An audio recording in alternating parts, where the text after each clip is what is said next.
So guys I welcome all of you on my channel हमारा झारखंड। और आज का हमारा जो लेक्चर है, जैसे कि आप सबको पता है कि मैं आप लोग को झारखंड स्टेट स्पेसिफिक क्वेश्चंस करा रहा था और उसमें जो झारखंड राज्य विशेष के प्रश्न उत्तर थे एमसीक्यूज में आपको दे रहा था, उसमें मैंने आपको 5 सेट दे दिया। देखो टोटल हिस्ट्री झारखंड की जितने भी हिस्ट्री थी, तो अगर मैं झारखंड की हिस्ट्री की बात करूं, साथ में ट्राइबल रिवोल्ट, फ्रीडम स्ट्रगल और separation of state along with tribes, तो मैंने आपको 5 सेट दिया है और आज का ये सेट आपको मिल जाएगा 6 सेट। तो इन 6 सेट में लगभग 300 प्रश्न मैंने दिए हैं, जिसमें मैंने इन सबको कवर करा है। झारखंड हिस्ट्री, ठीक है, झारखंड का इतिहास, और इसके अलावा ट्राइबल रिवोल्ट जो जनजातीय विद्रोह था, फ्रीडम स्ट्रगल था, ठीक है, और लास्ट सेपरेशन ऑफ स्टेट की झारखंड का स्टेट का फॉर्मेशन हुआ। तो क्या क्या उसमें चीज़ें हैं, जैसे हमने कोऑर्डिनेशन कमेटी की बात की थी, जाग की बात की थी, ऑटोनॉमस काउंसिल की बात करी थी, इसके बाद हमने बिरसा सेवा दल हो, चाहे आपका जेएमएम पार्टी का मर्जर हो, तो मैंने बहुत सारी चीज़ों को क्वेश्चंस के थ्रू डिस्कस करा है। तो आपको आज ये जो सेट मिल रहा है, इसके बाद आप मान के चलो कि इतने सारे से जो भी इंपॉर्टेंट प्रश्न बनते थे, क्या को तो मैक्सिमम क्वेश्चंस मैंने करा दिया है। सो आप 1 to 6 जिन्होंने फर्स्ट सेकंड थर्ड फोर्थ नहीं देखा, आप एक क्रोनोलॉजी में देखना, क्योंकि मैंने चीज़ों में बहुत सारी चीज़ों को बताया है ताकि ये चीज़ें डॉट वाइज कनेक्ट हो जाए और आपको चीज़ें याद करने में आसानी हो। तो ये 6 सेट के बाद शायद 20-30 प्रश्न और मैं आपको दूंगा, जिसके बाद आपका लगभग ये पूरा का पोर्शन खत्म हो जाएगा। सो आई होप कि आप लोग को ये सेशन अच्छा लग रहा होगा। जैसे ही हम झारखंड का, इसके बाद ज्योग्राफी का पोर्शन पे चलेंगे और एक एक करके लगभग झारखंड से मैं आपको बहुत सारे क्वेश्चंस दूंगा। उम्मीद है मैं 15 से 20 सेट तो आपको दे ही दूंगा, जो कि आपके सीजीएल हो, एक्साइज हो, नगर निगम जो आने वाला है, इसके अलावा आपका एसआई दरोगा, जेपीएससी, सारे में हेल्पफुल होगा। सो जो लोग हमारे चैनल पर नए हो, हमारे चैनल से जुड़ सकते हो और अपने एग्जाम की सारी तैयारी कर सकते हो। हमने एक्साइज कांस्टेबल का भी कोर्स लॉन्च कर दिया है, एसआई का भी कोर्स लॉन्च हो चुका है, और जो लोग भी झारखंड में चाहे सीजीएल की तैयारी कर रहे हो, किसी भी एग्जाम कम्पिटिटिव एग्जाम्स की तैयारी कर रहे हो, हमारा एप्लीकेशन हमारा झारखंड के नाम से ही है, तो आप उसको डाउनलोड कर सकते हो और सारे कोर्सेज को पढ़ सकते हो और अपनी तैयारी अच्छी कर सकते हो। ठीक है, तो चलिए हम आगे बढ़ते हैं। यह रहा हमारा एप्लीकेशन जो प्ले स्टोर पर आपको देखने को मिल जाएगा, हमारा झारखंड। कोई भी दिक्कत होने से आप हमें गिवन नंबर्स पे कॉल कर सकते हैं। तो चलिए हम आगे चलते हैं।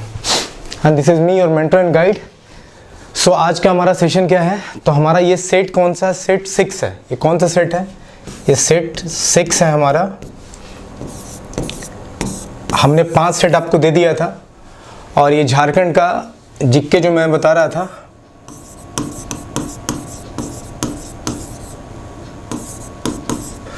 स्टेट स्पेसिफिक, इसी का एमसीक्यूज हम कर रहे थे। तो ये सेट कौन सा है, ये सेट 6 है। तो चलिए हम देखते हैं आज का अपना पहला प्रश्न और इससे हम आगे बढ़ते हैं। So this is our first question. ये भी 50 क्वेश्चंस का सेट है। ये हमारा पहला क्वेश्चन, इसको देखो आप लोग। जो लोग तैयारी कर लिए हो, वीडियो पॉज करके इसका उत्तर दो, और जो लोग नए हो चैनल पे, वो लोग पेन और पेपर लेके बैठोगे, कि मैं कुछ ना कुछ एक्स्ट्रा पॉइंट दूंगा ही, जैसा कि मैं दिया करता हूँ। तो चलिए हम पहले क्वेश्चन को देखते हैं। पहला क्वेश्चन बोल क्या रहा है, पहला क्वेश्चन बोल रहा है कि which of the following Nagvanshi ruler started the practice of जनी शिखर, कि निम्न में से किस नागवंशी शासक ने जनी शिखर प्रथा का प्रचलन शुरू किया। ठीक है, तो आपसे पूछ रहा है कि कौन सा नागवंशी रूलर था जिसने जनी शिखर प्रथा का प्रचलन शुरू किया था। ऑप्शन है हमारे पास मेदिनी राय, कंचन राय, गोपाल राय और हेमंत राय। तो इसका डायरेक्ट उत्तर मैं आपको बता रहा हूँ, वो हो जाएगा Kanchan Rai. So B is the correct answer, B is the correct answer, कि बी में जो कंचन राय है, कंचन राय ने जनी शिखर प्रथा का शुभारंभ किया था, जो कि एक नागवंशी शासक थे। So B is the correct answer. Second देखो, in which area was the state of Panchet established, बोल रहा पंचेत राज किस क्षेत्र में स्थापित था। पंचेत राज किस क्षेत्र में स्थापित था। जिन्होंने मुझसे झारखंड पढ़ा है, मैंने बहुत क्लियर कट शब्दों में पंचेत स्टेट के भी जिक्र करिए, 2 ही 3 पॉइंट मैंने उसमें दिया था। उन सारे पॉइंट्स को मैं रिकॉल करा दूंगा। पहले ऑप्शंस देख लेते हैं। ये बोला कि पंचेत राज किस क्षेत्र में स्थापित था। The first option is Dhalbhum, second is Manbhum, third is Singhbhum and fourth is Garhwa. ठीक है, सो इसका सही उत्तर क्या हो जाएगा, सही उत्तर होगा मानभूम, कि पंचेत राज मानभूम क्षेत्र में स्थापित है। और आपको पता है पंचेत राज में मैंने अनिल सिंह का नाम लिया था, जिन्होंने इस राज को स्थापित किया था। और आपको ये भी पता होगा कि अनिल सिंह को ही गौमुखी किंग कहा जाता था। क्या कहा जाता था? Gaumukhi king, Gaumukhi king. और आपको ये भी पता होगा कि ये जो पंचायत स्टेट था, पंचायत स्टेट का जो स्टेट एम्बलम था वो क्या था? पंचायत राज का जो राजकीय चिन्ह था, स्टेट एम्बलम जिसको आप बोलते हो, राजकीय चिन्ह, वो क्या था? वो था कपिला गाय की पूंछ, वो था कपिला गाय की पूंछ। आपको पता होगा, ये क्वेश्चन में पूछा भी है, तो कपिला गाय की पूंछ, इसको भी आप याद रखोगे, ठीक है?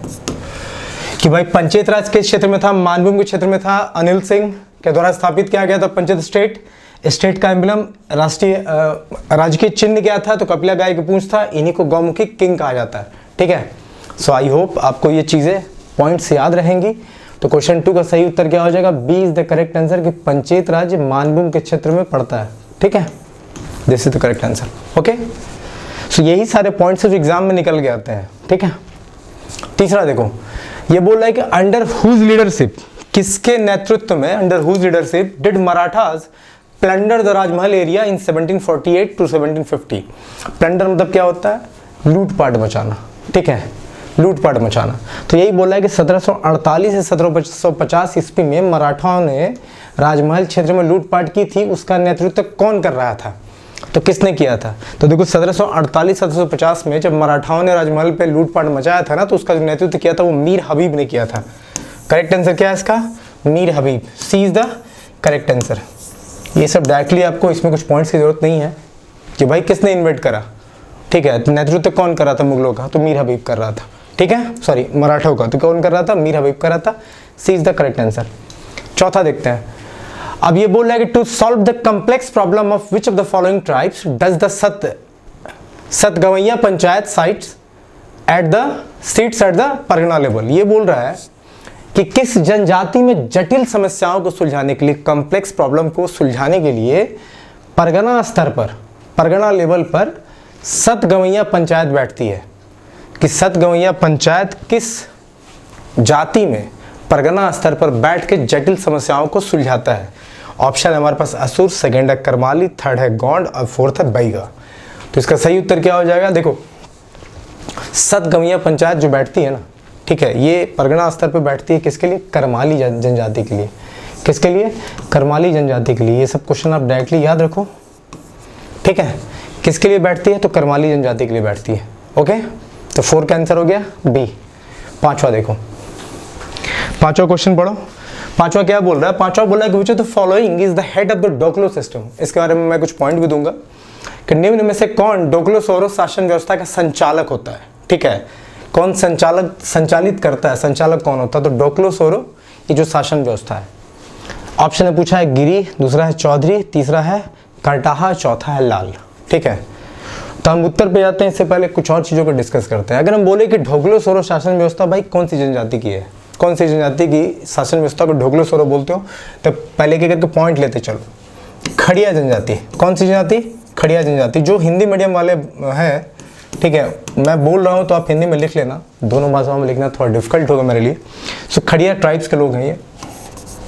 अब देखो, बेसिकली ढोकलोसोरो, ये जो शासन व्यवस्था है ढोकलोसोरो, ये सब देख रहे हो ढोकलोसोरो, इसका मतलब क्या होता है? देखो, ढोकलो मतलब होता है बैठक, ठीक है? और सोहर मतलब क्या होता है? अध्यक्ष,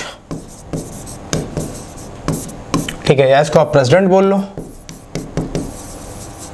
या चेयरमैन ही बोल सकते हो, ठीक है? तो ढोकलोसोरो का मतलब है कि बैठक, ढोकलो का मतलब है बैठक और सोरो का मतलब है अध्यक्ष। तो भाई एक ऐसी इनकी शासन व्यवस्था है जहां बैठकर, जहां ये सब आपस में बैठते हैं जनजाति, और उस बैठक को कोई प्रिसाइड करता है, जो बैठता है उस बैठक में, ठीक है, जो हेड होता है वो उसका अध्यक्ष होता है, और आप इनकी बहुत सारी समस्याओं को आप वहाँ चर्चा करते हो, उसका निदान निकालते हो। तो इसी तरह की एक शासन व्यवस्था जो कि आप खड़िया जनजाति में देखने को मिल जाएगी, ठीक है? अब अगर हम इसकी बात करें तो एक दो चीज़ में और समझो कि देखो, बेसिकली करटाहा जो होता है ना, करटाहा, ये जो ढोकलोसोरो शासन व्यवस्था है, इसमें करटाहा जो होता है ना वो संचालक होता है। करटाहा काम क्या है कि गांव में जो भी मुद्दे निकल के आते हैं, जो समस्याएं हैं, उसको अध्यक्ष तक पहुंचाता है इस बैठक में, ठीक है? या तो वो निदान निकालने की कोशिश करेगा, और अगर काफ़ी जटिल समस्या है तो जब ढोकलोसोरो, जब इनका बैठक होगा तो अध्यक्ष तक क्या करता है? इन समस्याओं को पहुँचाता है, ठीक है, तो यही पॉइंट से इसका सही उत्तर क्या हो जाएगा, which of the following is the head of the Dhoklosohor, तो भाई करटाहा सही उत्तर क्या हो जाएगा, C is the correct answer. इसको आप लिख लीजिए, ठीक है, इसको आप लिख लीजिए, फिर नेक्स्ट क्वेश्चन पे चलते हैं। सो बेसिकली हमारा उत्तर क्या रहा, हमारा उत्तर रहा करटाहा, ठीक है। और वैसे अगर खड़िया समाज की बात की जाए, खड़िया जनजाति समाज की बात की जाए, तो इनको मुंडा समाज का ही एक उप शाखा माना जाता है। मुंडा समाज का ही, मुंडा सोसाइटी का ही इनको एक उप शाखा माना जाता है, ध्यान देना इस बात को, शाखा माना जाता है, ठीक है। तो करटाहा जो है उसका संचालक करता है। चलिए आइए आगे चलते हैं, क्वेश्चन नंबर 6 पे चलता है कि which one of the following wasn't the parganas of Sutiya Nagkhand. अब बोल रहा है कि निम्न में से कौन सूतिया नागखंड का एक परगना नहीं था। देखो मैंने आपको बताया था कि सूतिया पहान ने ये जो पूरा झारखंड है इसको पहले सूतिया नागखंड का नाम तो दिया, और साथ ही 7 स्ट्रॉन्ग होल्ड्स जिसको कि आप हिंदी में कहते हो गढ़, स्ट्रॉन्ग होल्ड्स जिसको कि आप हिंदी में कहते हो गढ़, और 21 परगना में बांटा था। कितने, 21 परगनाज में बांटा था। 7 गढ़ को मैंने बता ही दिया था ऑलरेडी, लेकिन 21 परगना याद करना थोड़ा डिफिकल्ट होगा। ये जो प्रश्न है इसका उत्तर मैं आपको बताता हूँ, बस वो याद कर लो। अगर ये क्वेश्चन आए, ऑप्शन ये है, तो आपको क्या लिख लेना है, ठीक है, क्योंकि उतना सारा परगना आप याद भी नहीं कर पाओगे। जैसे नागवंशियों ने 66 में बांटा था, इसने 21 में बांटा था। It's a very compulsion task to remember each and every parganas, ठीक है। सो ये बोल रहा है कि निम्न में से कौन सूतिया नागखंड का एक परगना नहीं है, तो बुद्धपुर नहीं है, याद रखना। कौन नहीं है, बुद्धपुर नहीं है। D is the correct answer, D is the correct answer. ऐसे ये भी प्रश्न है कि कितने स्ट्रॉन्ग होल्ड्स, कितने गढ़ों में बांटा, तो 7 गढ़ में बांटा, और कितने परगनाज में बांटा था, तो 21 परगना में बांटा था, ठीक है। तो 6 का सही उत्तर क्या हो जाएगा, बुद्धपुर हो जाएगा, ठीक है। चलिए नेक्स्ट क्वेश्चन पे चलते हैं। अब आइए हम देखते हैं आपका हमारा 7वां क्वेश्चन क्या है कि who was the first president of all Jharkhand student union AJSU which was formed in 1986। आपसे पूछा है कि आजसू जो बना, जो कि 1986 में बना था, उसका पहला प्रेसिडेंट कौन था, ठीक है, या फिर कहो तो पहला प्रथम अध्यक्ष कौन थे आजसू का। सो ऑप्शन है हमारे पास सूर्य सिंह बेसरा, जयपाल सिंह मुंडा, कार्तिक उरांव और प्रभाकर तिर्की, ठीक है। अब चलो अगर आजसू की बात आई है तो इसकी सारी कहानी को समझ लेते हैं। आजसू से जुड़े हुए जितने पॉइंट्स हैं सबको देख लेते हैं, ठीक है। वैसे मैं आपको 2-4 सेकंड का वक्त देता हूं, अगर आप चाहो तो इसका उत्तर दे लो, फिर मैं जितने पॉइंट्स बताऊंगा आप मैच कर लेना। प्रश्न मैं एक बार फिर बता रहा हूं कि आजसू जो 1986 में बना, उसमें बोल रहा है कि ये आजसू का जो गठन हुआ उसमें जो फर्स्ट प्रेसिडेंट जो प्रिसाइड किए, जो प्रथम अध्यक्ष थे, वो कौन थे। ऑप्शन है सूर्य सिंह बसरा, जयपाल सिंह मुंडा, कार्तिक उरांव, ठीक है, और प्रभाकर तिर्की, ठीक है। चलो चलिए इसका पूरा डिस्कशन ही करते हैं आजसू का। देखो आजसू कब बना, उत्तर पे हम बाद में आएंगे, पहले डिस्कशन करते हैं। देखो आजसू कब बना, आजसू बना 1986 में। किसके नेतृत्व में बना, तो निर्मल महतो और प्लस शिबू सोरेन। तो आजसू जो बना इसका पहला पॉइंट है 1986 में बना, और किसके नेतृत्व में बना भाई, तो निर्मल महतो प्लस शिबू सोरेन के नेतृत्व में बना। अब ध्यान दो, अगर मैं बोलता हूं कि शिबू सोरेन के नेतृत्व में बना और शिबू सोरेन की अपनी झारखंड मुक्ति मोर्चा पार्टी थी, तो कहीं ना कहीं ये झारखंड मुक्ति मोर्चा की छत्र छाया में ही बना था। कौन, आजसू, ठीक है। अब जब ये आजसू बना तो आजसू किसके तर्ज पे बना था, किसके तर्ज पे, मतलब आजसू का आइडिया आया कहां से। देखो असम में आजसू बना था, इसी आजसू के तर्ज पे आजसू बना। असम में आजसू बना था, उसी के तर्ज पे बना था। किसके तर्ज पे बना था, आजसू के तर्ज पे बना था। ये कहां बना था, असम में। अब हम आजसू को क्या बोलते हैं, all Assam student union. AJSU का फुल फॉर्म क्या हो जाएगा, ऑल असम स्टूडेंट यूनियन, ठीक है। तो जैसे ये आजसू असम में बना था, उसी के तर्ज पे इन्होंने आजसू बनाया। ये हो गया हमारा क्या, ऑल झारखंड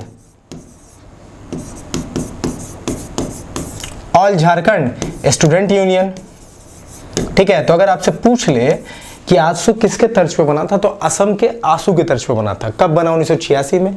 किसके नेतृत्व में बना, तो निर्मल महतो शिबू सोरेन के नेतृत्व में बना। अब देखो बनने के बाद हुआ ये कि इसके जो पहले प्रेसिडेंट बने, इसके जो पहले प्रेसिडेंट अध्यक्ष बोलो, वो बने आपके प्रभाकर तिर्की। कौन बने, प्रभाकर तिर्की। कौन बने, प्रभाकर तिर्की, लिख लो। आंसू से जितने पॉइंट्स निकलते हैं मैं सब दे दे रहा हूं, ठीक है। प्रभाकर तिर्की, मतलब पहले अध्यक्ष कौन बने भाई, तो प्रभाकर तिर्की, ठीक है। अब अगर हम बात करें इसके पहले सेक्रेटरी कौन बने, सचिव। इसके पहले सचिव कौन बने, तो सचिव बने सूर्य सिंह बसरा। ये जो नाम है सूर्य सिंह बसरा, इसको याद रखना, सूर्य सिंह बसरा। अगर मान लो ऐसा होता कि आपसे ये ना पूछ के कि अध्यक्ष कौन बने, अगर आपसे सचिव पूछ लेता तो सही उत्तर क्या हो जाता, सूर्य सिंह बसरा। तो आजसू के पहले प्रेसिडेंट बने भाई प्रभाकर तिर्की, पहले सचिव बने सूर्य सिंह बसरा। किसके नेतृत्व में ये आजसू बना, तो निर्मल महतो, शिबू सोरेन। और किसके तर्ज पे बना, तो आजसू के तर्ज पे बना था। This AJSU stands for all Assam students union, this AJSU stand for all Jharkhand student union, ठीक है। अब देखो ये तो बन गया। इसमें सूर्य सिंह बसरा ने एक नारा दिया था, बड़ा फेमस हुआ, एक नारा इन्होंने दिया था, एक स्लोगन दिया था। That slogan was very famous, that slogan was blood for blood. Slogan क्या था, blood for blood, blood for blood, खून के बदले खून। ये स्लोगन इन्होंने दिया था। किसने दिया था, this slogan was given by Surya Singh Besra. ध्यान रखना, Surya Singh Besra has given a slogan while forming this AJSU, that blood for blood, ठीक है। क्योंकि भाई झारखंड के फॉर्मेशन की जो कहानी चल रही थी ना, बहुत दिन से चल रही थी, संघर्षमय हो चुका था, ठीक है। तो सूर्य सिंह बसरा ने ऐसा एक नारा दिया था। अब ध्यान दो, होता है क्या है कि 1986 में ये बनी तो सही, और देखो कहीं ना कहीं शिबू सोरेन और निर्मल महतो के देख रेख में बनी थी, और शिबू सोरेन खुद झारखंड मुक्ति मोर्चा पार्टी से जुड़े हुए थे, तो ये जेएमएम की छत्र छाया बनी थी। लेकिन कुछ डिफरेंसेस के कारण क्या होता है कि ये अपने आप को, ये जो आजसू है, ये अपने आप को जेएमएम से अलग कर लेती है पूरा का पूरा 1987 में। कब अलग कर लेती है, 1987 में ये अपने आप को पूरा का पूरा अलग कर लेती है, सेपरेट कर लेती है। अब बाद में आपको पता होगा कि 1991 में जो ऑल झारखंड पार्टी बना ना, वो कहीं ना कहीं इसकी एक सहयोगी पार्टी थी। किसकी, आजसू की एक सहयोगी पार्टी बनी थी, ठीक है। इतना ही पॉइंट था जो मैंने आपको दे दिया। अब आप सब लिख लो, उसके बाद नेक्स्ट क्वेश्चन पे चलते हैं। इसका सही उत्तर क्या हो जाएगा, 7 का D. D is the correct answer, D is the correct answer. इसको आप लिख लो, फिर हम आगे चलते हैं, ठीक है, ठीक है। चलो आगे। इसमें लिख लेना, ये नारा इंपॉर्टेंट है, ब्लड फॉर ब्लड। प्रेसिडेंट थे हमारे प्रभाकर तिर्की, सचिव थे हमारे सूर्य सिंह बसरा, और ये 1987 में अपने आप को आजसू से अलग कर लेता है, ठीक है। ये जो आपका आजसू बना, ये आपको अपने आप को अलग कर लेता है, किससे, शिबू सोरेन से। मतलब ये जो थे, इनके जो निर्माता थे, उनसे अलग कर लेता है, ठीक है, सेपरेट कर लेता है पूरा का पूरा।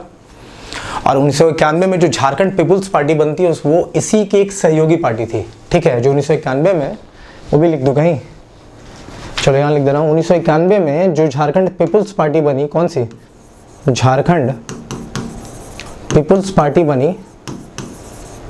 बनी, वो इसकी आजसू की एक सहयोगी पार्टी थी, ठीक है। चलो हो गया, चलिए नेक्स्ट क्वेश्चन पे चलते हैं। 8वां, when did the company declare Seraikela as its revenue, की कंपनी ने कब सरायकेला को राजस्व घोषित कर दिया। सीधा फैक्चुअल डाटा क्वेश्चन है, 1899, D is the correct answer. 1899 में, कब, 1899 में, ठीक है। चलो क्वेश्चन नंबर 9 पे चलते हैं। तो चलिए अपना नवा क्वेश्चन देखते हैं। 9 क्या है कि head of which tribes ethnic organization is called देरी। भाई किस जनजाति के जातीय संगठन के प्रमुख को देरी कहा जाता है। आपसे क्या पूछा है, किस जनजाति के जातीय संगठन को, जो एथनिक ऑर्गेनाइजेशन, उसको आप देरी बोलते हो, ठीक है। ऑप्शन हमारे पास क्या है, असुर है, बैगा है, बिरहोर है और बथुड़ी है। इसका सही उत्तर क्या होगा, तो सही उत्तर है डी, बथुड़ी। कि बथुड़ी जनजाति का जो जातीय संगठन, उसको हम क्या बोलते हैं, उसके प्रमुख को क्या बोलते हैं, हम देहरी बोलते हैं। अब बथुड़ी की बात आई है, बथुड़ी ट्राइब्स के, इसके बारे में कुछ इंपॉर्टेंट बातें जान लेते हैं जो इंपॉर्टेंट है। देखो बथुड़ी ट्राइब्स की अगर हम बात करें, तो ये अपने आप को कभी भी ना ही आदिवासी माने, ये अपने आप को आदिवासी या, ठीक है, जनजाति में नहीं मानते थे, ठीक है। मतलब ये नहीं अपने आप को ट्राइबल में काउंट करते थे, या किसी, मतलब ना ही जनजाति आदिवासी अपने आप को नहीं मानते थे। ये तो मानते क्या थे भाई, तो देखो इनका बोलना था कि ये बाहुबली है। आपने प्रभास की मूवी देखी होगी ना, बाहुबली, बाहुबली या बाहुतुली, ये अपने आप को बाहुबली या बाहुतुली बोलते थे। ये अपने आप को आदिवासी या जनजाति में काउंट नहीं करते थे। ऑल्दो क्या है, बथुड़ी ट्राइब जो है अल्पसंख्यक ट्राइब है। ये क्या है, अल्पसंख्यक है, मतलब पॉपुलेशन की कम है, ठीक है, लेकिन ये अपने आप को ना ही आदिवासी में काउंट कराते हैं ना ही जनजाति में काउंट कराते हैं। तो भाई क्या है, तो ये बाहुबली या बाहुतुली मानते थे अपने आप को। बाहुबली कहने का मतलब क्या होगा, जिनको अपनी बाहों पे भरोसा, अपने कर्म पे। तो बेसिकली ये कर्म प्रधान लोग थे। कैसे थे, ये कर्म प्रधान लोग थे। तो ये अपने आप को मानते क्या थे, तो बाहुबली बाहुतुली, या फिर कहो तो ये अपने आप को क्षत्रिय मानते थे। क्या मानते थे, क्षत्रिय मानते थे। ठीक है, आमतौर पे ये कहाँ देखने को मिलेंगे, तो आपको जो सिंहभूम या दालभूम वाला इलाका है, दालभूम का जो हिली रीजन है, जो पहाड़ी क्षेत्र है, सिंहभूम दालभूम का जो पहाड़ी क्षेत्र है, यहाँ आपको देखने को मिलेंगे। पहाड़ी क्षेत्र में आपको देखने को मिल जाते हैं। ठीक है, ऐसा माना जाता है कि ये भूइयां के पूर्वज है। ये किसके पूर्वज है, तो जो भूइयां जनजाति उन्हीं के पूर्वज है। तो आप लिख लो कि ये क्या है, ये भूइयां के ही पूर्वज माने जाते हैं। भूइयां जनजाति के ही पूर्वज माने जाते हैं। ठीक है, अब दो बातें और जान लो इनके बारे में। एक देहरी जो आया है, इसके बारे में बताता हूँ। देखो, ये जो बथुड़ी जनजाति है, इसका जो विलेज हेड होता है, इसका विलेज हेड को क्या बोलते हो, ये बथुड़ी जनजाति का जो विलेज हेड, जो ग्राम का प्रमुख होता है, उसको ये बोलते हैं प्रधान। क्या बोलते हैं, प्रधान। और जो प्रीस्ट होता है, जो पुजारी होता है, उसी को ये बोलते हैं दोहरी। दोहरी, यहाँ देहरी दिया हुआ है। ठीक है, कहीं कहीं आपको दोहरी मिलेगा। तो बेसिकली क्या है, कि हेड होता है जो प्रीस्ट ही होता है, तो दोहरी, या कहीं आपको देहरी मिलेगा। ऐसे छोटे छोटे ना आपको बहुत डिफरेंसेस दिख जाएंगे। ठीक है, तो बथुड़ी ट्राइब्स के बारे में मैंने क्या बताया कि ये अल्पसंख्यक है, देखने को मिलेंगे सिंहभूम दालभूम के पहाड़ी क्षेत्र में। ये अपने आप को आदिवासी जनजाति नहीं मानते हैं। तो क्या मानते हैं भाई, तो इन्होंने बाहुबली देख रखी थी प्रभास की, तो खुद ही बाहुबली ही मानते थे। ठीक है, जस्ट किडिंग। तो बाहुबली या बाहुतुली मानते थे। ये कर्म प्रधान लोग थे। ये बेसिकली अपने आप को क्षत्रिय मानते थे। ठीक है, इनका जो विलेज हेड है वो सो प्रधान बोलते हैं, इनके पृष्ठ को दोहरी बोलते हैं, और ये भूइयां के पूर्वज ऐसा माना जाता था। तो सही उत्तर क्या हो जाएगा, डी। 9 का सही उत्तर है आपका डी। कहीं लिख लो, फिर हम चलते हैं नेक्स्ट क्वेश्चन पे। ठीक है, एकदम नेक्स्ट क्वेश्चन पे चलते हैं। नेक्स्ट क्वेश्चन क्या है, 10 देखते हैं। देखो 10 क्या बोल रहा है कि what was the second name of Kharwar revolt. अब बोला खरवार आंदोलन का दूसरा नाम क्या था। मैंने बहुत सारे रिवोल्ट्स को डिस्कस कर दिया, बहुत सारे। खरवार की भी चर्चा करिए, आज फिर एक बार कर दे रहा हूँ। ठीक है, ध्यान रखना, जो भी बताऊंगा सारे पॉइंट्स याद रखना, एग्जाम में आने वाले ही पॉइंट्स है। तो बोला गया है, उत्तर पे हम बाद में जाएंगे, पहले हम पॉइंट डिस्कस करते हैं। खरवार रिवोल्ट, खरवार आंदोलन का दूसरा नाम क्या है। मैंने जब झारखंड पढ़ा है, मैंने वहाँ बहुत क्लियर कट दे दिया था नाम, कि इसको किस नाम से किस सिमिलर जाना जाता है। तो जो लोग मुझसे पढ़े होंगे, आई होप आपने उत्तर कर दिया होगा। ऑप्शन में है सफाओड़, जतरा, उलगुलान और हूल। पर फिर भी हम डिस्कस करते हैं। खरवार आंदोलन हुआ कब, 1874 में। ठीक है, लीडर कौन, किसके नेतृत्व में, तो भागीरथ मांझी। कौन, भागीरथ मांझी। इन्हीं को आप किस नाम से जानते हो, तो बाबा। किस नाम से जानते हो, बाबा। इंजीनियरिंग कॉलेज में हम लोग बाबा बोलते थे उनको ना, जिनका बैग लग जाता था। तो यहाँ वो वाला बाबा नहीं है, bag again to blast again, वो हम लोग का कोड था। बट यार ठीक है, इसको आप लोग याद भी रख सकते हो।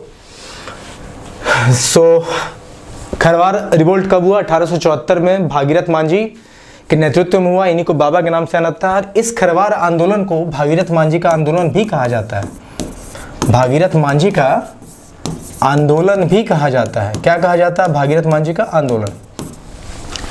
अब देखो, ये जो मूवमेंट था ना, ये बड़ी सिमिलर मूवमेंट था, लाइक सफाहोड़ मूवमेंट। ये सफाहोड़ मूवमेंट के जैसा ही सिमिलर मूवमेंट था। या फिर कहो, इसमें देखो सफाहोड़ ऑप्शन में है, तो मैंने यहाँ दे दिया, उत्तर सफाहोड़ हो जाएगा। इसका सही उत्तर क्या हो जाएगा, A will be the correct answer.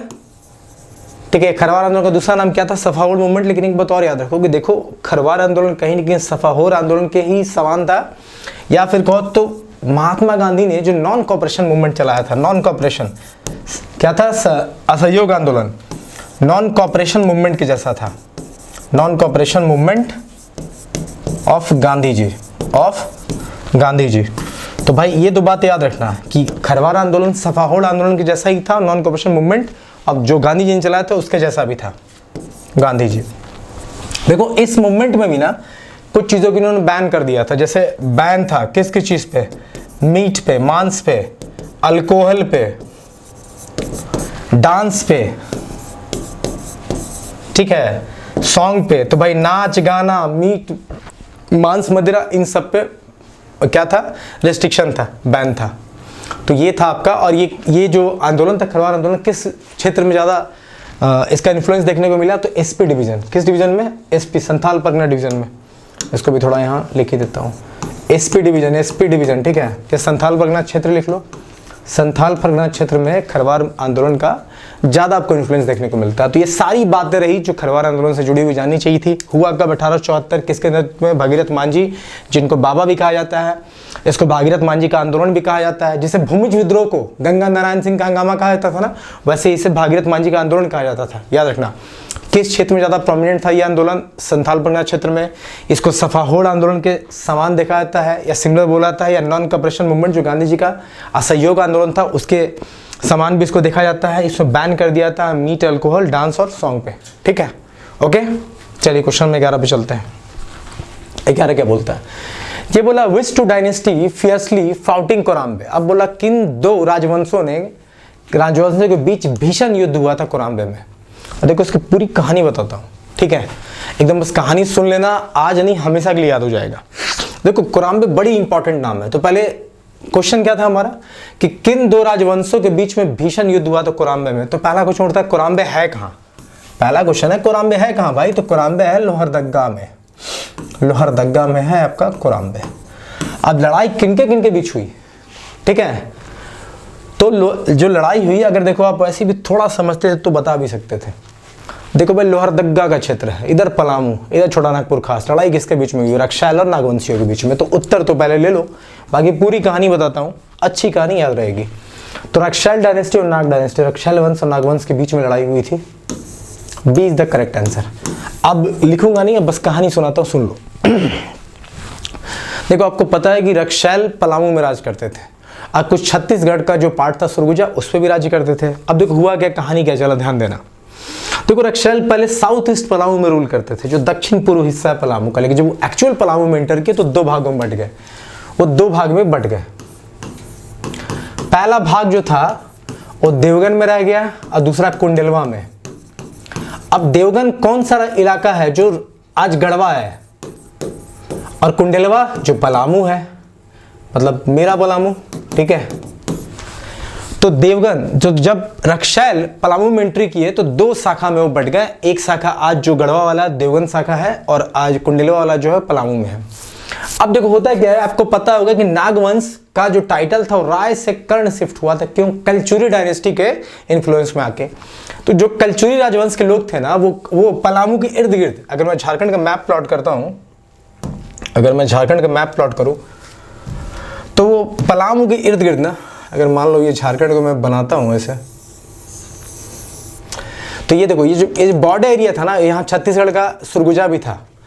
तो कलचुरी वंश वाले क्या करते थे ना, वो इनके बॉर्डर एरिया पे अटैक करते थे, ठीक है, और धीरे धीरे इन पे अटैक करके इनकी चीज़ों को कब्जा करने की कोशिश करते थे। तो एक बार क्या हुआ कि ये देखे कि भाई अब कलचुरी राजवंश का नागवंश से रिश्ता जुड़ गया था, टाइटल तो भाई राय से कर्ण शिफ्ट हो गया। तो क्या गया, रक्षाल के जो राजा थे उसने क्या किया, अटैक कर दिया किस पे? नागवंश पे, ठीक है। और ये जो अटैक हुआ ना बहुत बड़ा, जो पहला बैटल था, जो पहला बैटल 12,000 सैनिकों के साथ पूरा एकदम क्या कहते हैं, युद्ध की तैयारी वारी के साथ पूरा लड़ाई किया, अटैक किया किसने? रक्षाल डायनेस्टी के जो राजा थे।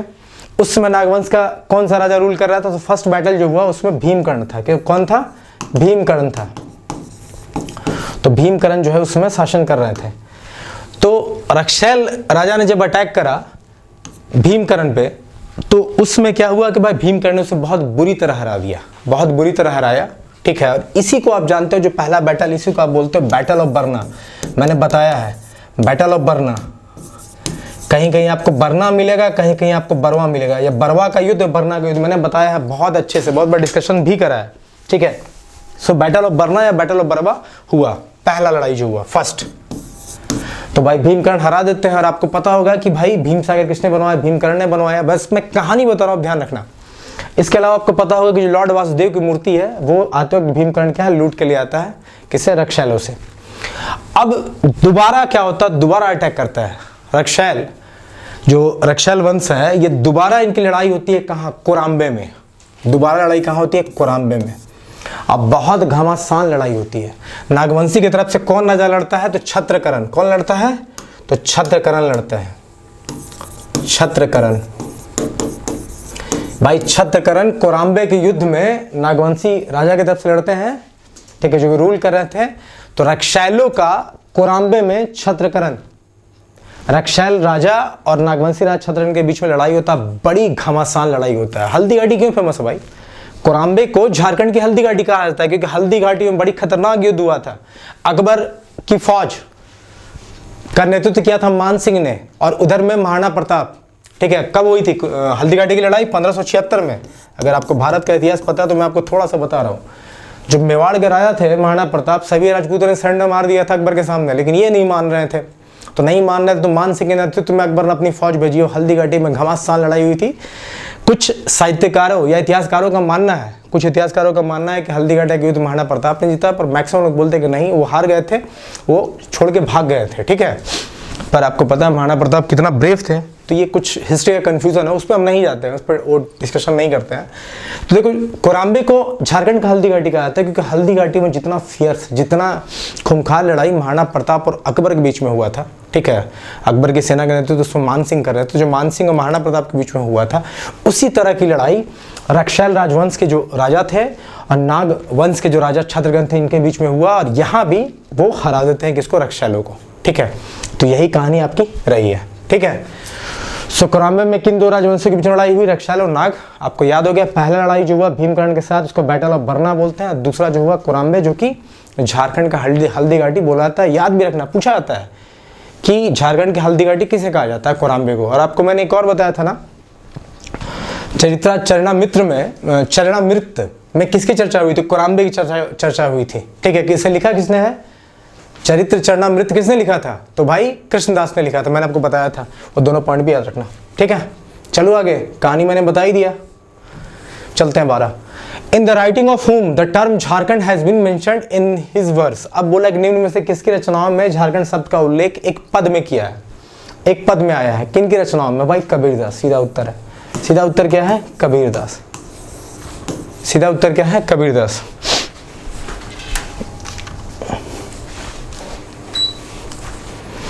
तो बोला है कि झारखंड शब्द का उल्लेख निम्नलिखित में से किसके पद में आया था? तो कबीरदास के पद में झारखंड का उल्लेख आया था। 12 का ए हो जाएगा।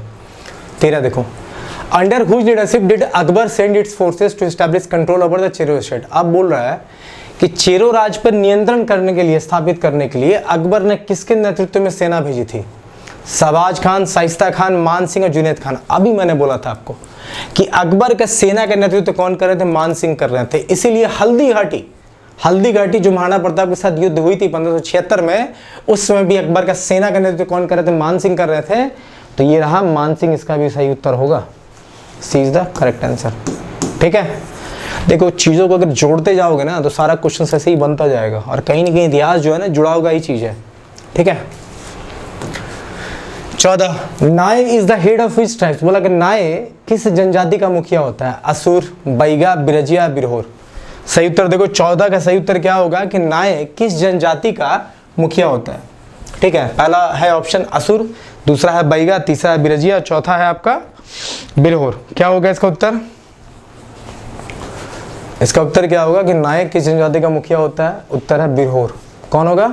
बिरहोर। कि नाय जो है बिरहोर जनजाति का मुखिया, विलेज हेड को बोलते हैं। ठीक है, आगे देखो 15, as a result of which rebellion movement a land related system Mundari Khuntkatti was implemented for the first time. ये बोल रहा है कि निम्न में से किस आंदोलन के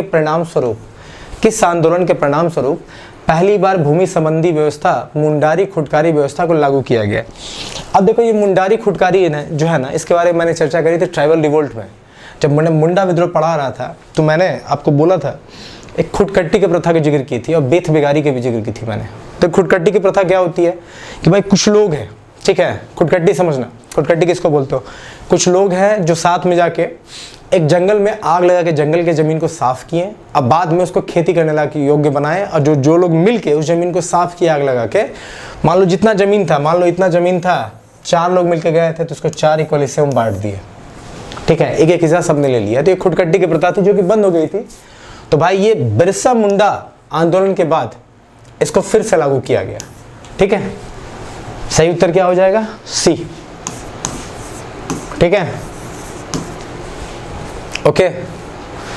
तो ये आपको छोटा नागपुर के जो मुंडा समाज है उनमें ये बड़ी प्रथा चलती थी, खुदकट्टी वाली जो प्रथा है, जिसको आप यहाँ बोल रहे हो मुंडारी खुदकारी, ठीक है। ये खुदकट्टी की जो प्रथा है ये छोटा नागपुर के मुंडाओं में देखने को मिलती थी।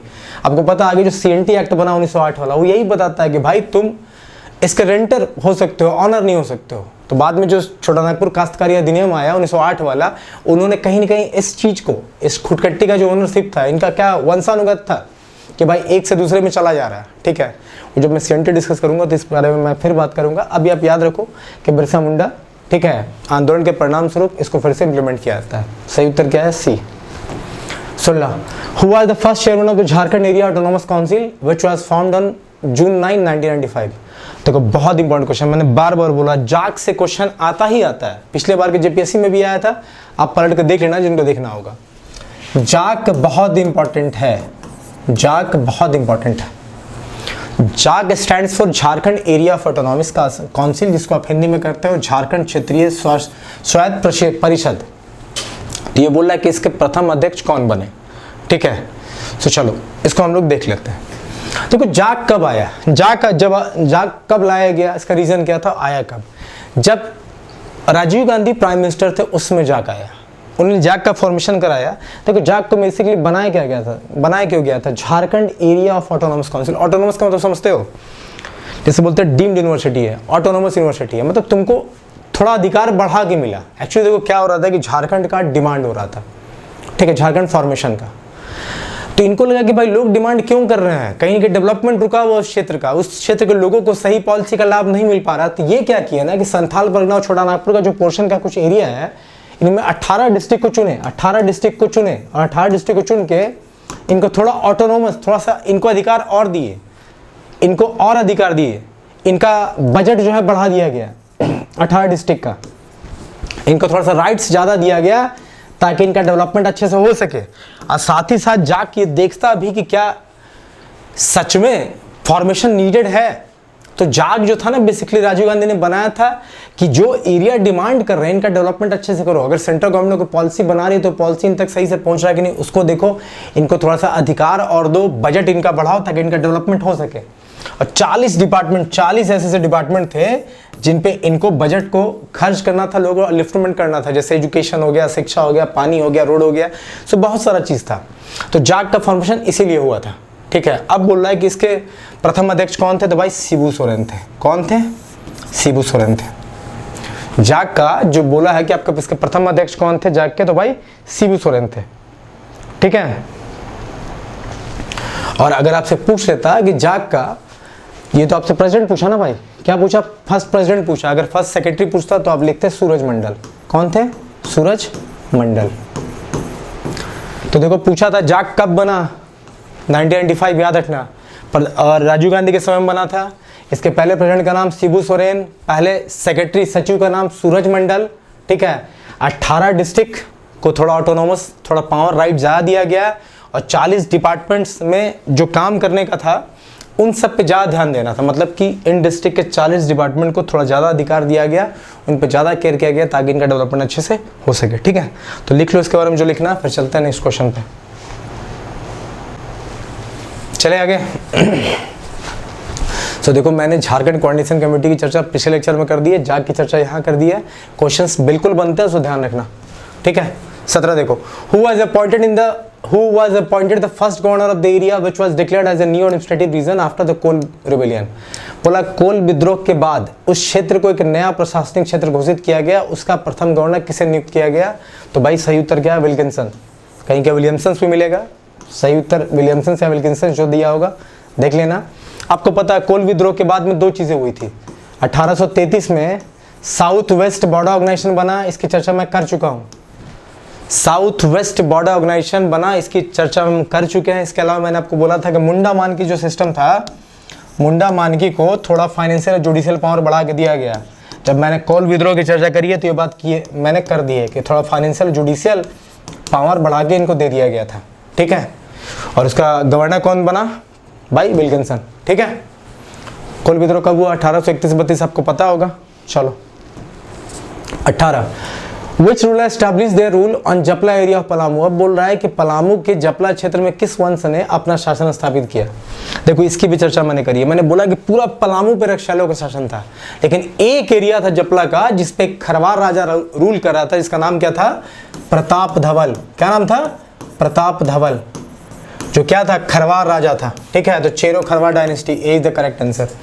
याद रखना पूरा पलामू पे रक्षालों का कब्जा था, लेकिन एक राजा प्रताप धवल जो कि खरवार ट्राइब से था, तो चेरो खरवार डायनेस्टी लिखा हुआ है आपको, वो रूल कर रहा था कहाँ, जपला पे।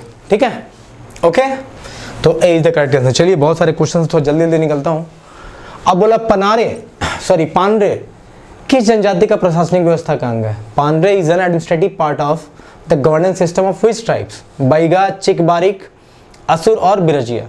तो पानरे जो है किस जनजाति की प्रशासनिक व्यवस्था का अंग है, तो भाई चिकबड़ाइक। अब देखो चिकबड़ाइक, ये जो देख रहे हो ना, इनके बारे में 2 पॉइंट जान लो।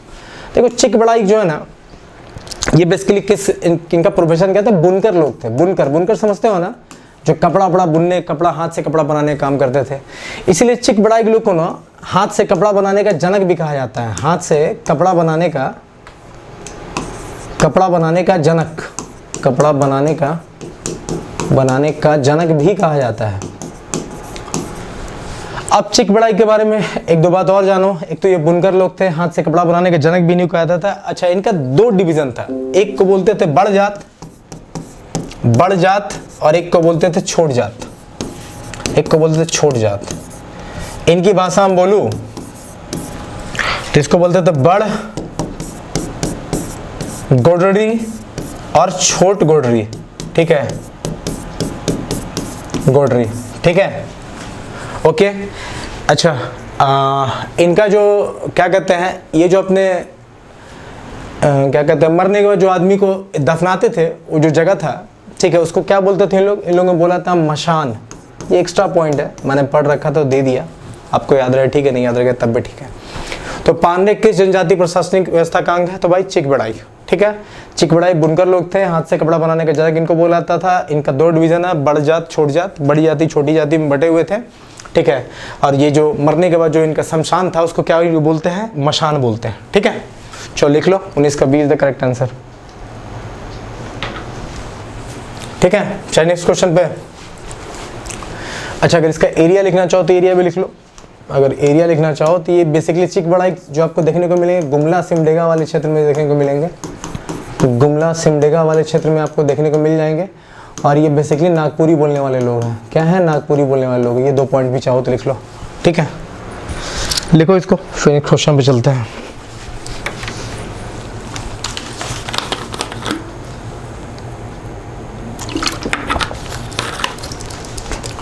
चलिए नेक्स्ट क्वेश्चन पे चलते हैं। क्वेश्चन 20 देखते हैं। 20 क्या है, देखो। When was Tilka Manjhi hanged in Bhagalpur. बोला कि तिलका मांझी को भागलपुर में कब फांसी दी गई। उत्तर सबको पता होना चाहिए, 1785। करेक्ट उत्तर क्या है, 1785। अब तिलका मांझी विद्रोह भी मैंने अच्छे से डील कर दिया। अब चाहो तो एक बार कुछ पॉइंट्स बताता हूँ। तिलका मांझी जो आंदोलन का समय क्या था, 1783 से 85 का दौर था। ठीक है, लीड किसने किया था, तिलका रिवोल्ट को लीड किसने किया था, तो भाई तिलका मांझी ने ही किया था। यही तिलका मांझी ने ही किया था। तिलका मांझी कोई दूसरा नाम से, तिलका मांझी का दूसरा नाम क्या है, जबरा पहाड़िया। इन्हीं का दूसरा नाम क्या है, जबरा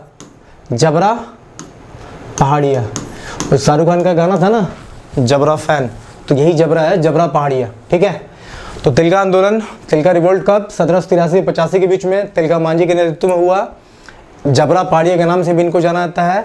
1784 में एक्चुअली क्या हुआ था, इन्होंने क्लीवलैंड को मार दिया था।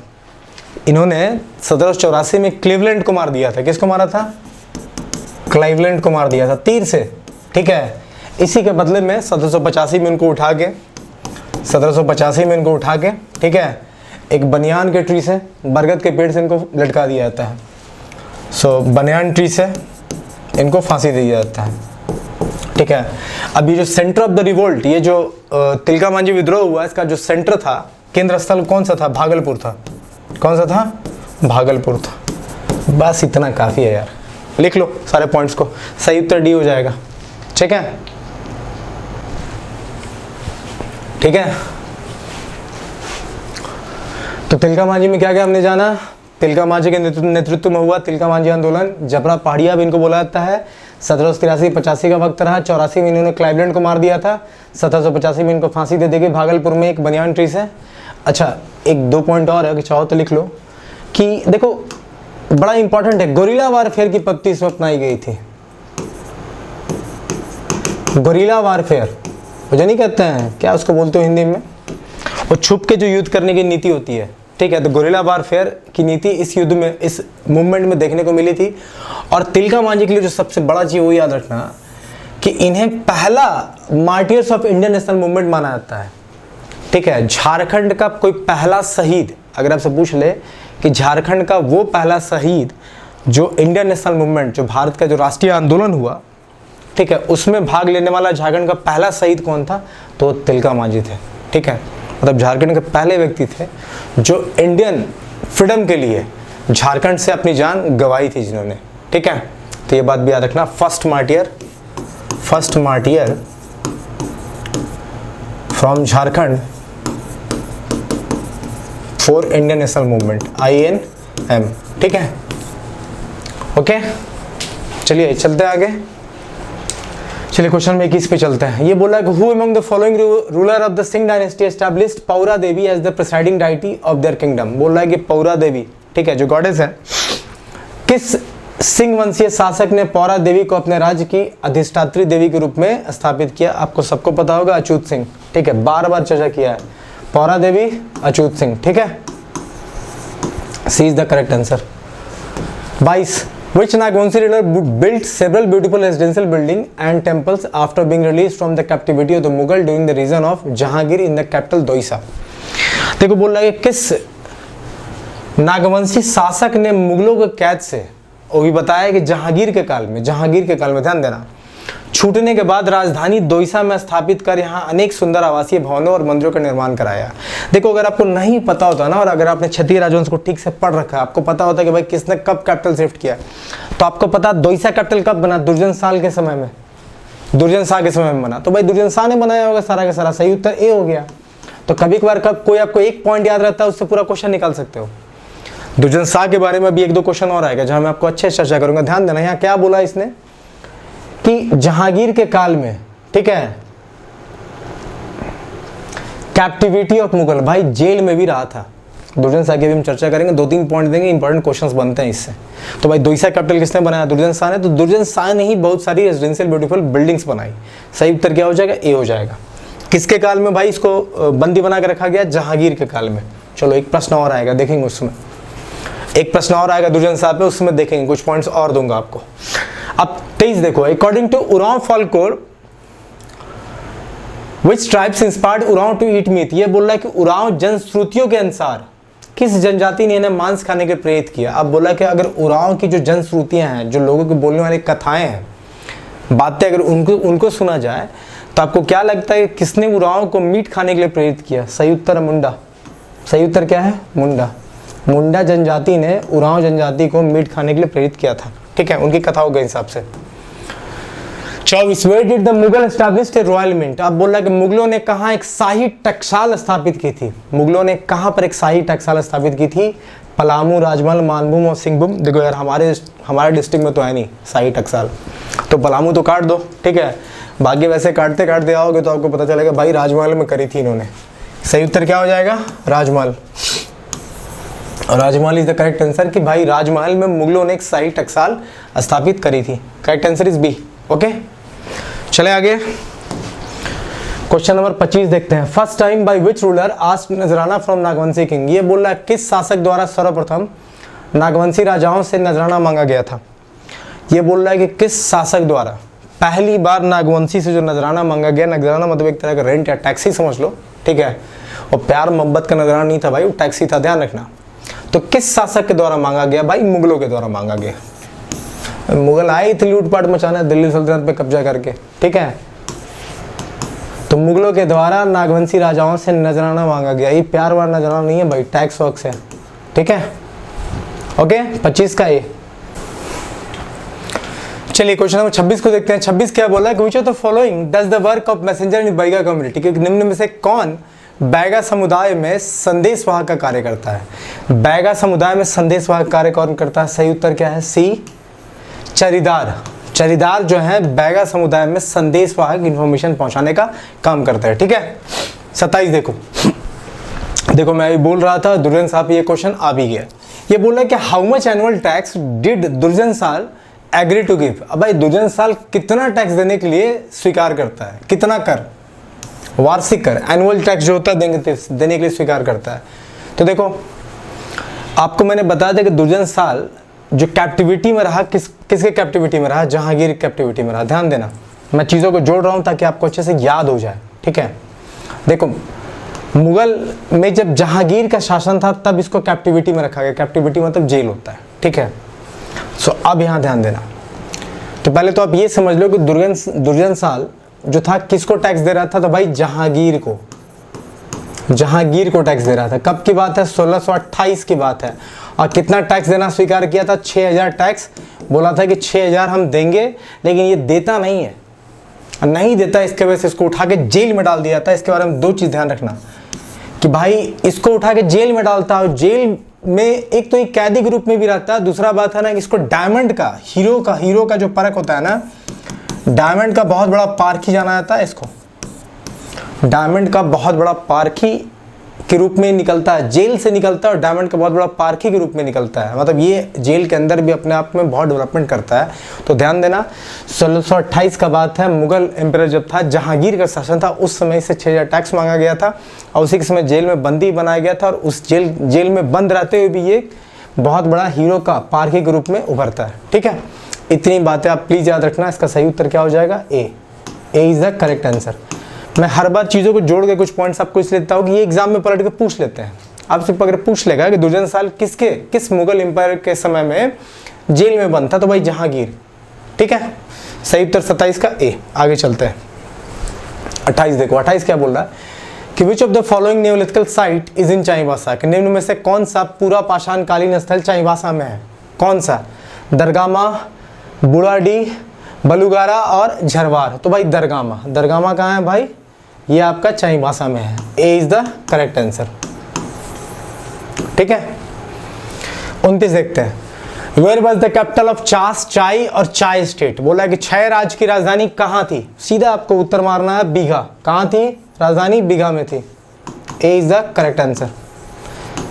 जहां डिस्कशन का नीड होगा मैं एक्स्ट्रा पॉइंट दूंगा। ये सब डायरेक्टली आपको याद रखने वाली चीजें हैं, तो आप उसको याद रखो। 6 राज्य की राजधानी कहाँ थी? बीघा में थी। ठीक है, चलिए नेक्स्ट क्वेश्चन पे चलते हैं। नेक्स्ट क्वेश्चन देखो, क्वेश्चन नंबर 30 कि United Jharkhand block was formed by which of the following? बोला कि निम्न में से किसके द्वारा यूनाइटेड झारखंड ब्लॉक का गठन किया गया था? Justice Richard, John Dalton, mark Cooper, none of these. ठीक है, सही उत्तर क्या होगा कि झारखंड, ये जो यूनाइटेड झारखंड ब्लॉक है, ये जस्टिस रिचर्ड के द्वारा फॉर्म किया गया था। अभी मैं आपको थोड़ी देर बाद फिर बताऊंगा कि जस्टिस रिचर्ड के द्वारा और क्या बनाया गया था। एक पॉइंट्स और दूंगा, ध्यान में रखना। ठीक है, तो यूनाइटेड झारखंड ब्लॉक किसने बनाया? जस्टिस रिचर्ड ने बनाया। 31 देखो, who performs religious function Oraon community? की उरांव कम्युनिटी में, उरांव समुदाय में धार्मिक कृत्यों का संपादन कौन करता है? करटा, मांझी, नायक की पाहन? सही उत्तर क्या होगा? 31 का सोच के बताओ। ये बहुत इंपॉर्टेंट क्वेश्चन है, मुझे लगता है कि एक बार मैंने इसे कहीं देखा भी है, तो आप इसको थोड़ा स्टार मार्क कर लो। उरांव कम्युनिटी में धार्मिक कृत्यों का संपादन कौन करता है? सही उत्तर क्या होगा? देखो, ठीक है, सही उत्तर इसका क्या हो जाएगा? तो भाई Pahan. D is the correct answer. Oraon समुदाय में जितने भी पूजा पाठ वाले, धार्मिक कृत्य वाले काम है, सब पाहन करता है। D is the correct answer. 32 अब बोल रहा है कि मौर्य काल में ताम्रलिपित एक प्रसिद्ध खाली स्थान था। कि मौर्य पीरियड, मौर्य काल में ताम्रलिपित क्या था? देखो इसके बारे में 2 पॉइंट्स बता रहा हूँ, ध्यान रखना। ऑप्शंस में रोडवेज, ऑफिसर्स, स्टेट या पोर्ट। कि भाई रोड मार्ग था, अधिकारी, राज्य या बंदरगाह। ताम्रलिपित था क्या? देखो ताम्रलिपित एक पोर्ट था, अभी भी है। ठीक है, बस समझो, मौर्य काल में ताम्रलिपित एक बड़ा ही इंपॉर्टेंट पोर्ट था। इंपॉर्टेंट पोर्ट था। कहाँ था? एक बंदरगाह था। ये आपको बे ऑफ बंगाल में देखने को मिलेगा, बे ऑफ बंगाल के पास में आपको देखने को मिलेगा, मतलब बंगाल की खाड़ी में देखने को मिलेगा।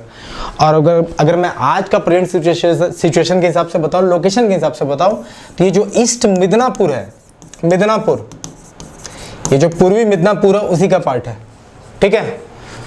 और मतलब ये बहुत ही फेमस रहा पोर्ट के हिसाब से। नहीं होता है कि जब उस समय ट्रेड रूट चल रहा था और बहुत सारे व्यापारिक लेन देन चल रहे थे, तो ताम्रलिप्त का बहुत बड़ा इंपॉर्टेंस रहा है, तो इस बात को आप ध्यान रखना। ये ईस्ट मिदनापुर का आज का पार्ट है, बे ऑफ बंगाल के पास। एक्चुअली वहीं एक नदी है, मुझे नाम नहीं याद आ रहा, आर से कोई नदी का नाम है, ठीक है, उसी के आसपास ये पोर्ट है, ताम्रलिप्त पोर्ट। तो ताम्रलिप्त क्या था, एक पोर्ट था, ध्यान रखना।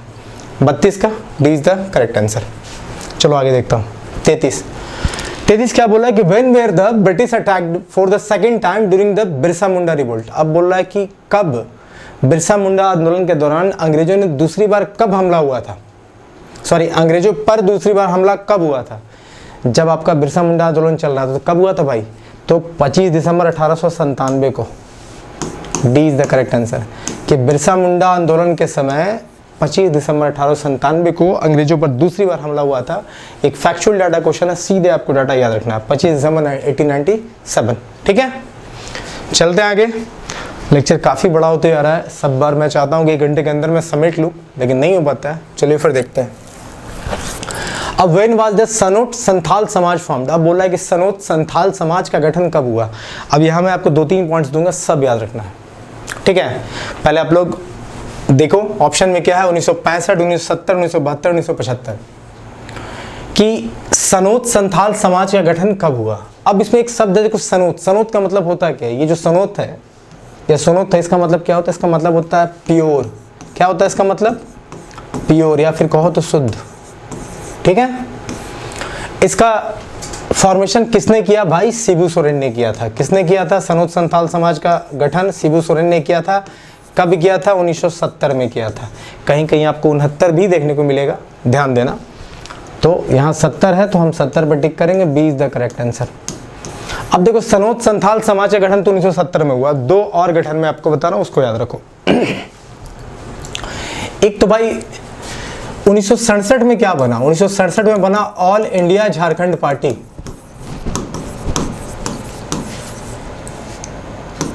ऑल इंडिया झारखंड पार्टी बना, ये 1967 में बना। इसे किसने बनाया, तो बागुन समब्रोई ने, बागुन सुम्ब्राई, इन्होंने बनाया था। 1968 से 69 के बीच में आपको देखने को मिलेगा हुल झारखंड पार्टी। हुल झारखंड पार्टी, हुल झारखंड पार्टी। मैं बोल रहा हूं, हिंदी वाले समझ लेना। इसे किसने बनाया था, इसे जस्टिस रिचार्ड ने या जस्टिन रिचार्ड ने ही बनाया था, जिसकी चर्चा भी थोड़ी देर पहले हमने करी थी। ये देखो, ये जो चर्चा हमने करी थी, कौन सा क्वेश्चन था यार, कहाँ गया। यस, यूनाइटेड झारखंड ब्लॉक किसने बनाया, जस्टिस रिचार्ड ने। सेम हुल झारखंड पार्टी, हुल झारखंड पार्टी भी जस्टिन रिचार्ड ने बनाया था 1968 से 69 में। 1970 में आपका बना सनोट संथाल समाज, बनाया किसने, शिबू सोरेन ने 1970 में, ठीक है। तो 3 चीजें आपको याद रखनी है। क्या क्या, ऑल इंडिया झारखंड पार्टी बनी 1967 में, बागुन सुम्ब्राई ने बनाया। हुल झारखंड पार्टी 1968-69 में जस्टिन रिचार्ड ने बनाया, और 1970 में सनोट संथाल समाज बनाया शिबू सोरेन ने। तीनों को लिख लो, फिर नेक्स्ट क्वेश्चन पे हम चलते हैं, ठीक है।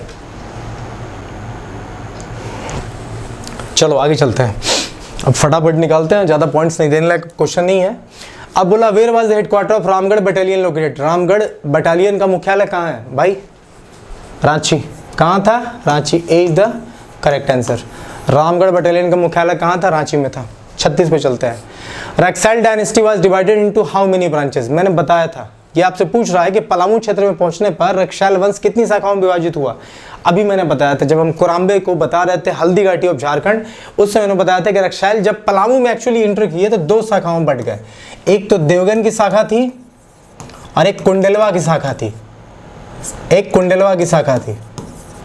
देवगन ये गढ़वा वाला क्षेत्र है आज का, और कुंडलवा ये पलामू वाला क्षेत्र है। तो कितने शाखाओं में बटे भाई, तो 2 शाखाओं में बट गए। करेक्ट आंसर क्या होगा, डी, ठीक है। करेक्ट आंसर क्या होगा, डी, कि रक्सैल राजवंश जब पलामू घुसे तो भाई 2 शाखाओं में बट गए, देवगन और कुंडलवा, ठीक। चलो क्वेश्चन नंबर 37 देखते हैं। Who is the director of असुर कम्युनिटी काउंसिल? असुर सामुदायिक परिषद का संचालक कौन होता है? असुर सामुदायिक परिषद का संचालक कौन होता है भाई? तो नायक। ठीक है, B is the correct answer. ठीक है, 38 पे चलते हैं। ये बोल रहा है कि during the revolt of 1857 the property of which temple during the Britisher seize, कि 1857 विद्रोह के दौरान अंग्रेजों ने किस मंदिर की प्रॉपर्टी को सीज कर लिया था, संपत्ति को जब्त कर लिया था?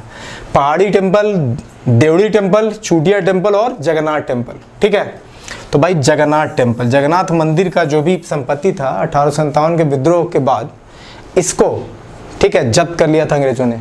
तो D is the correct answer. ठीक है, चलो 39। अब बोला है कि who did we Virottam considered as the founder of Chero dynasty, कि बी वीरोत्तम ने चेरो वंश का संस्थापक किसे माना है? देखो, बी वीरोत्तम नाम याद रखना, मैंने बहुत सारी चीजें इनके बारे में बता रखी है। इन्होंने कौन सा बुक लिखा, हो को सपोर्ट करते थे, हो ट्राइब्स को, क्योंकि भाई सिंहभूम सिंहभोंगा के नाम पे था और सिंह डायनेस्टी बोलती थी कि सिंहभूम हमारे नाम पे है। तो इनके बारे में मैंने बहुत कुछ चर्चा किया, 1 से 4-5 जो सेट दिया उसमें, तो आप लोग प्लीज रिकॉल करना, वीरोत्तम को भूलना मत, वीरोत्तम जी को भूलना मत। ठीक है, अब यहाँ पूछा है कि वी वीरोत्तम ने चेरो वंश का संस्थापक किसे माना? तो भाई भगवत राय को माना है। ठीक है, किसको मानना है? माना है भगवत राय को। चेरो वंश का संस्थापक आपको पता है, रक्षाल को उठा के फेंका, रक्षाल के जो अंतिम राजा थे राम सिंह, उनको मारा और उनको मार के भगवान भागवत राय ने चेरो वंश का क्या कहते हैं साम्राज्य स्थापित किया। कहाँ? पलामू में। तो भगवत राय। ठीक है, 40 क्वेश्चन नंबर 40वां नंबर देखते हैं। The plains river valley area of which part of the Chota Nagpur प्लेटू is called 24 का मैदान। ठीक है, ये बोला छोटा नागपुर पठारी जो क्षेत्र है उसके किस हिस्से को या किस मैदानी भाग को, प्लेन्स की बात की है ना, किस मैदानी भाग को या नदी घाटी क्षेत्र को 24 का मैदान कहा जाता है?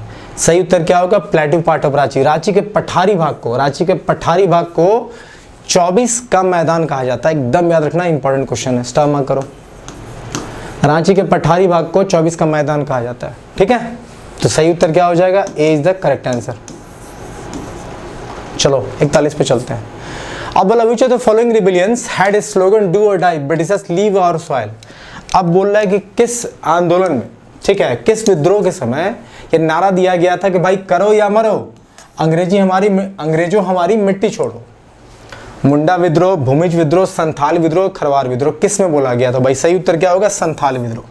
संथाल विद्रोह को मैंने बहुत डिटेल्ड में बताया है, सो मैं अभी डिस्कस नहीं करने वाला हूँ। ठीक है, मैंने अच्छे से बता दिया है। आप लेक्चर्स को सेट 1, 2, 3, 4 में जाइए, सब कुछ देखिए कि मैंने ट्राइबल रिवोल्ट में एक-एक का चर्चा कर दिया है, चाहे खरवार हो, संथाल हो, भूमिज हो, ताना हो, ठीक है, कोल विद्रोह हो, सब कुछ चर्चा कर दिया है।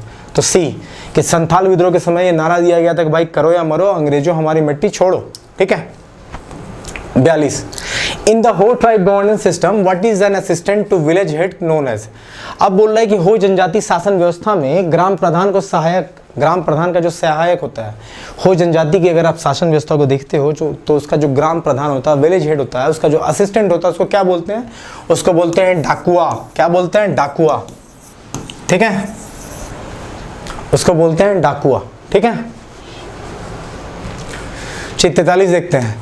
इन the Majhi regime by whom are the works of Manjhi done in his absence. अब बोला कि मांझी शासन व्यवस्था में अगर मांझी की अनुपस्थिति होती है तो उसके जगह, उसके अनुस्थिति में, अनुपस्थिति में, एब्सेंस में उसके द्वारा जो कार्य किया जाता है उसका दायित्व किस पे आ जाता है? किसके द्वारा संपन्न किया जाता है अगर मांझी ही अनुपस्थित हो? जोग मांझी, प्राणिक, चौधरी और गिरी। सही उत्तर क्या होगा? प्राणिक के द्वारा। कि मांझी शासन व्यवस्था में अगर मांझी की अनुपस्थिति हो तो उसके द्वारा किए गए सारे कार्यों को प्राणिक करता है। कौन करता है? प्राणिक करता है। ठीक है, सही उत्तर क्या हो जाएगा? बी। 44 ये बोला कि according to Hiuen Tsang which ruler had established his dominion over the entire Jharkhand. अब बोला कि जो ह्वेनसांग यात्री थे, मैंने फाहीन की और ह्वेनसांग दोनों की चर्चा बड़ी अलग से की है। दोनों के ट्रैवलॉग का नाम क्या है, किसके काल में वो लोग आए थे, उन्होंने झारखंड के राजमहल एरिया को क्या नाम दिया। ठीक है, फोको, किलोना, सुफालाना, मैंने सब बताया अच्छे से। तो जो लोग झारखंड का हिस्ट्री का लेक्चर नहीं देखे हो तो मैंने यूट्यूब में भी दे ही रखा, वहाँ भी देख सकते हो। ठीक है, यहाँ प्रश्न हमसे पूछा है कि ह्वेनसांग के अनुसार किसने पूरी झारखंड प्रदेश पर अपना आधिपत्य स्थापित कर लिया था? कि ह्वेनसांग के हिसाब से ऐसा कौन था? कुमारगुप्त था, शशांक था, शिशुनाग था, देवपाल था। तो भाई ह्वेनसांग के हिसाब से शशांक ने झारखंड में, पूरे झारखंड में अपना आधिपत्य स्थापित कर लिया था। ठीक है, ओके। तो बी। 45 देखो, बोला कि when was Hul Jharkhand party formed. Hul Jharkhand party कब बनी? अभी मैंने बताया था, मैंने बोला ऑल इंडिया झारखंड पार्टी 1967 में बनी, बाबुल समराय ने बनाया। हूल झारखंड पार्टी 1968-69 में बनी, किसने बनाया? जस्टिन रिचार्ड ने। और सनोत संथाल समाज 1970 में बनाया, किसने बनाया? शिबू सोरेन ने। तो पूछा क्या, हूल झारखंड पार्टी 1968-69 मैंने बताया था, देखो 68 है, D is the correct answer. तो हूल झारखंड पार्टी कब बना? 1968-69, किसने बनाया? तो जस्टिन रिचार्ड ने। जो पॉइंट्स मैं आपको देता हूँ कहीं ना कहीं क्वेश्चन के रूप में निकल आएगा, याद रखना। मुझे आदत है 2-2 पॉइंट्स आपको देने की, जो एग्जाम में डायरेक्टली क्वेश्चन आएंगे। और आपको पढ़ाई की शैली भी ऐसी ही होनी चाहिए कि देखो अगर आप झारखंड पढ़ रहे हो ना यार, तो बाहर डेप्थ मुझसे पूछो तो मनीष रंजन, क्राउन, अरिहंत, उड़ान, सारे मुझे तो बेकार बुक लगे। ठीक है, इसलिए कि देखो यार इतना कुछ पढ़ना और सबको रिकॉल करके दिमाग में रखना और एग्जाम में लिखना बड़ा डिफिकल्ट है। सो अक्सर आप जब किताबें पढ़ते हो ना, तो किताबें वो अच्छी होती हैं जो टू द पॉइंट लिखा होता है। ठीक है, और जिसको पढ़ के आप किसी एग्जाम को फेस कर सको। इतनी मोटी मोटी किताबें अगर सिर्फ लिख दी जाए जो आपके दिमाग में फिट ही ना हो, क्या फ़ायदा। सो मुझे लगता है कुछ मामलों में मनीष ठीक है, कुछ मामलों में उड़ान ठीक है। अगर मैं झारखंड के हिसाब से बात करूँ तो there is no perfect book. ठीक है, चाहे पेलोथरा को ले लो, मैंने तो सारी किताबें देखी हैं, इसलिए मैं आपको पॉइंट्स, जो मैंने झारखंड का कोर्स दिया है ना, मैंने जेपीएससी के लिए भी एक स्पेशल कोर्स निकाला हुआ है। तो जो लोग जेपीएससी की तैयारी कर रहे हो वो मुझसे एक स्पेशल कोर्स में जुड़ सकते हो, जहाँ जेपीएससी के लिए जितने भी लेक्चर्स होते हैं, जैसे इकोनॉमिक सर्वे, बजट का ये सब जो पोर्शन है, ठीक है, जो इकोनॉमिक इंफ्रास्ट्रक्चर ऑफ झारखंड है, ये सबको मैं बहुत डिटेल में डिस्कस कर रहा हूँ। ठीक है, सो 45 का सही उत्तर होगा D. Okay. 46, Jharkhand came to the attention of which dynasty after the discovery of diamonds from the river Sankh. अब देख लो, ध्यान देना, ये बोल रहा है कि संघ नदी में पाए जाने वाले हीरे ने किस राजवंश का ध्यान झारखंड की ओर खींचा। कि भाई संघ नदी में बात की गई है ना, कि संघ नदी में हीरे की बात मैंने इसके पहले भी कराई है क्वेश्चंस में। तो बोला कि जब संघ नदी में हीरे की बात आ गई कि भाई वहाँ हीरा पाया था, तो किस डायनेस्टी का, किस राजवंश का ध्यान झारखंड की तरफ खींच गया? गुलाम वंश, खिलजी वंश, तुगलक वंश और मुगल वंश। किसका? तो भाई मुगल वंश का। सही उत्तर क्या हो जाएगा? D. D is the correct one. 46 का D is the correct answer. ठीक है, चले आगे। चलो 47 क्वेश्चन में देखो, 47 देखते हैं। Who head the gram panchayat of Kanwar tribe. ठीक है, कि कंवर जनजाति का ग्राम पंचायत का संचालन कौन करता है? मलिक, राजा, पटेल और पांड्रे। तो भाई सही उत्तर क्या होगा? पटेल। कंवर जनजाति का ग्राम पंचायत का संचालक कौन करता है भाई? तो पटेल करता है। तो कंवर जनजाति, पटेल, ध्यान रखना। ठीक है। 48, विच tribes branch was Tana Bhagat. अब बोल रहा है कि टाना भगत किस जनजाति का एक शाखा थी? टाना भगत किस जनजाति का एक शाखा थी? भाई जब ताना मोड मैंने पढ़ाया तो उसमें बताया था। क्या हो जाएगा सही उत्तर? उरांव। सही उत्तर क्या हो जाएगा? उरांव। 48 का सही उत्तर क्या हो जाएगा? उरांव। तो टाना भगत उरांव जनजाति की एक शाखा थी। 48 का बी। चलो 49 देखो, कि which of the following is not an administrative officer. क्या है? Administrative officer in Munda governance. के निम्न में से कौन मुंडा शासन व्यवस्था में प्रशासनिक अधिकारी नहीं होता? अगर आप मुंडा शासन व्यवस्था को देखते हो तो बोला कि इन चारों में पांडे, महतो, करटा और लाल, इसमें से कौन जो है एक प्रशासनिक अधिकारी नहीं होता है? किसमें? मुंडा गवर्नेंस सिस्टम में आपसे पूछा है। ठीक है, सही उत्तर क्या हो जाएगा इसका? सही उत्तर होगा महतो। कि मुंडा गवर्नेंस सिस्टम में आपके महतो जो होते हैं, कोई भी एक प्रशासनिक अधिकारी नहीं होता है। सही उत्तर क्या हो जाएगा? बी। ठीक है, चलिए अब आज का लास्ट प्रश्न देखते हैं। Who among the following Mughal commander invaded Palamu in 1641। ये देखो लास्ट क्वेश्चन हमारे जिले की बात आ गई है, तो देख लेते हैं। क्वेश्चन का उत्तर गलत नहीं होना चाहिए, तो जो लोग पलामू से हो उनको तो उत्तर देना ही चाहिए। तो चलिए डिस्कस करते हैं। ये बोला किस मुगल सेनापति द्वारा 1641 में पलामू पर आक्रमण किया गया था? किस मुगल सेनापति द्वारा? तो भाई शाइस्ता खान। कौन था? शाइस्ता खान। शाइस्ता खान के द्वारा 1641 में पलामू पर आक्रमण किया गया था। ठीक है, तो ये रहा आज का 50 सेट ऑफ क्वेश्चंस। मुझे उम्मीद है कि मैं जितना भी दे रहा हूँ आप लोग को अच्छे से समझ में आ रहा होगा। जो लोग एक्साइज कांस्टेबल की तैयारी करना चाहते हो, ठीक है, और जो भी सिलेबस बदलने की बात हो रही है कोटा में, तो ये सारे कोर्सेज आपको अवेलेबल हैं। आप चाहो तो जुड़ सकते हो हमारे ऐप से, और अपनी तैयारी को अच्छा कर सकते हो। जेपीएससी के बैच चल रहे हैं, सो आई होप आपको जो भी मैं लेक्चर दे रहा हूँ पसंद आएगा। ये अभी जो 5वां और 6ठा जो मैंने अभी सेट लिया है ना, ठीक है, ये दोनों सेट के प्रश्न उत्तर सहित मैं आपको हमारा झारखंड के जो टेलीग्राम चैनल है, तो हमारा जो टेलीग्राम का लिंक है वो क्या है, हमारा झारखंड, ये आप चाहो तो सर्च कर सकते हो, या फिर मैं डिस्क्रिप्शन में लिंक दे दूंगा, आप उससे जुड़ सकते हो। वहाँ पे आपको इसके PDF अवेलेबल करा दिए जाएंगे। टिल देन तैयारी अच्छे से कीजिए, मुझे उम्मीद है कि आप लोग एग्ज़ाम में अच्छा करोगे।